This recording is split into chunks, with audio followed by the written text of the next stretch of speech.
दीही अर्घ छठी मैया ललना गोदी रोवत बाटे ललना गोदी रोवत बाटे ललना गोदी रोवत बाटे।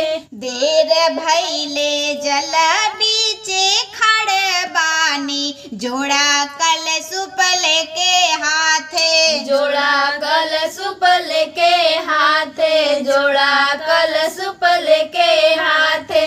टुकुरे टुकुर ताके बबुआ हमारी ओर हो काहे भइल बानी आदित इतना कठोर हो।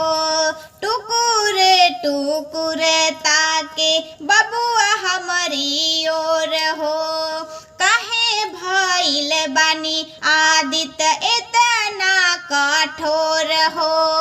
3 दिन से भूखल आगरल बानी छठी मैया रौरे घाटे छठी मैया रौरे घाटे छठी मैया रौरे घाटे।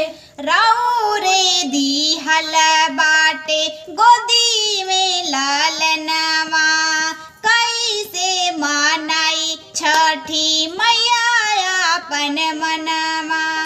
रौरे दिहल बाटे गोदी में लालनवा कैसे मनाई छठी मैया अपन मनवा। आदित्य माला दया करी उगी हाली देखी देखी छाती फाटे देखी देखी छाती फाटे देखी देखी छाती फाटे।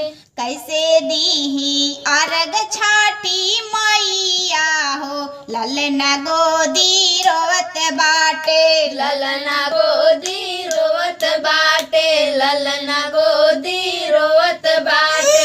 देर भैले जला बीचे खड़ा बानी जोड़ा कल सुपल के